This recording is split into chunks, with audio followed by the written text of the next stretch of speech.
ये जो पार्लियामान के साथ हुआ, जो नकाबपोश है, जो मेरे साथ हुआ, जो माजी में इस साइड के लोगों के साथ हुआ, जो मरियम बीबी के होटल का दरवाजा तोड़ा गया, जो ख्वाजा साद रफीक को जलील किया गया, या जो राना सनाउल्लाह के खिलाफ बोगस पर्चा किया गया, या ख्वाजा आसिफ को गिरफ्तार किया गया, या जिनको सेलों में डाल के उस वक्त भी फैज ने किए थे ये काम और एजेंसियां कर रही थी, लेकिन ऐवान कमजोर था, लगाम नहीं डाल सकता था। और आज भी जो हो रहा है ये मजीद बेतौकीरी के हम शिकार होंगे अगर नौबत यहां तक आ गई कि नकाबपोश इस ऐवान में घुस आए।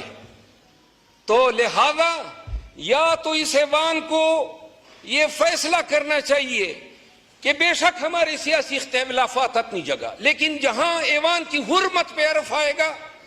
आप लोगों ने कल पीपल पार्टी ने भी यकजहती का इजहार किया, मैं पीपल पार्टी को भी खिराज तहसीन पेश करता हूं, और MQM ने भी किया। इस ऐवान की जिस पार्टी ने किया है, मैं कोई नफरत का पैगाम नहीं फैला रहा हूं, मैं उन तमाम पार्टियों को खिराज तहसीन पेश करता हूं। और जमीयत उलमा इस्लाम का भी। जनाब स्पीकर, आखिरी बात यह है कि ये जो मुल्क में हो रहा है इंसानी हकूक की पामालियाँ, ये बुनियादी इंसानी हकूक पामाल हो रहे हैं, तकद्दुस चादर चारदीवारी का, यकीन करें कि अब हम सब के ज़मीर जो हैं उनको कांपना चाहिए। जहां ज़मीर कांपना बंद कर देते हैं या नहीं कांपते हैं, अल्लाह की कसम वहां पे ज़मीन कांपनी शुरू हो जाती है।